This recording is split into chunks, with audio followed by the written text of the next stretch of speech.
ਇੱਕ ਮਾਈ ਸੀ ਉਹਦਾ ਸਿਰ ਦੁਖਦਾ ਸੰਨ ਹੈਗੀ ਆ ਇਹ ਮੇਰਾ ਖਿਆਲ 84 ਦੇ ਲਾਗੇ ਦੀ ਆ। ਮੈਂ ਉਹਨੂੰ ਦਵਾਂ ਕਸ਼ਰੀ ਸਾਬੀ ਤੇ ਉਹ ਆ ਕੇ ਨਹੀਂ ਜਾ ਕੇ ਪਹਿਲੋਂ ਨਬਜ਼ ਵੇਖ। ਨਬਜ਼ ਮੇਰੀ ਦੇ ਬੜੇ ਬਹੁਤ ਗਿਰ ਸਹੀ ਹੈ। ਮੈਂ ਯਾਰ ਕੰਮ ਬੜਾ ਆਖੇ ਮੈਂ ਸਾਈਕਲ ਤੇ ਬਿਠਾ ਕੇ ਤੈਨੂੰ ਲੈ ਜਾਣਾ, ਸਾਈਕਲ ਤੇ ਲੈ ਇਹ ਛੱਡ ਕੇ ਜਾਊਂ। ਚਲੇ ਗਿਆ ਉੱਥੇ ਵੇਖੀ ਨਬਜ਼, ਵੇਖੀ ਉਹਦੇ ਸਿਰ ਨੂੰ ਗੁਬਾਰ ਚੜਦਾ ਸੀ, ਗੈਸ ਚੜਦੀ ਸੀ, ਉਹਨਾਂ ਦਰਦ ਹੁੰਦੀ ਸੀ। ਖਰਾਬੀ ਉਹਦੇ ਮਿਹਦੇ ਹੀ ਸਰਦੀ। ਮੈਨੂੰ ਆਂਦਾ ਵੀ ਹੁਣ ਦੱਸ ਕਿਹੜੀ ਦਵਾਈ ਦੇਣੀ। ਮੈਂ ਕਿਹਾ ਹੁਣ ਤੂੰ ਏਦਾਂ ਕਰ ਵੀ ਇੱਕ ਅੰਬ ਲਿਆ ਅੱਧੇ ਕਿਲੋ ਦਾ, ਜੇ ਇੱਕ ਤੋਲਾ ਵੀ ਘੱਟ ਹੋਇਆ ਤੈਨੂੰ ਮੈਂ ਦੁਬਾਰਾ ਵਾਪਸ ਕਰ ਦੇਣਾ। ਗਿਆ ਖਾਣਾ ਮਾਰਨਾ ਸੀ ਉੱਥੇ ਮੈਨੂੰ ਆ ਦੇਣ, ਮੈਂ ਤੈਨੂੰ ਖਵਾ ਕੇ ਲਿਆਉਂਦਾ। ਮੈਂ ਕਿਹਾ ਮੈਂ ਹੁਣ ਖਾ ਕੇ ਫੇਰ ਦੱਸੂ ਕੀ ਗੱਲ। ਲੈ ਆਂਦਾ, ਲੈ 9 ਸਟਾਕਾਂ ਹੀ ਤੋਲ ਲਾ ਤੇ ਖਾ ਮਾਰ ਲਾ। ਉਹ ਮੈਂ ਨਾ ਆਖਿਆ ਛੁਰੀ ਦਿਓ ਤੇ ਪਲੇਟ ਦਿਓ। ਛੁਰੀ ਪਲੇਟ ਦਿੱਤੀ।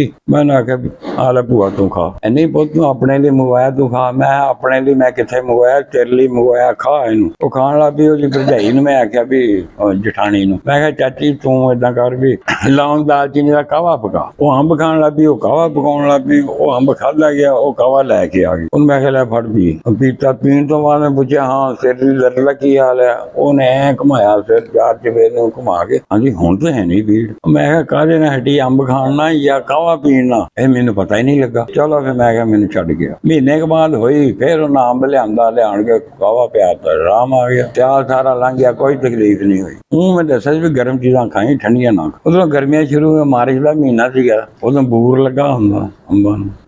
ਉਹ ਹੁਣ ਮੁੰਡੇ ਉਹਦੇ 3-4 ਸੀ, 6 ਮੁੰਡੇ ਸੀ ਉਹਦੇ। ਇੱਕ ਨੂੰ ਤੂੰ ਆਖਿਆ ਵੀ ਤੂੰ ਜਾ ਸਿੱਧਾ ਹੀ ਲਾਓ।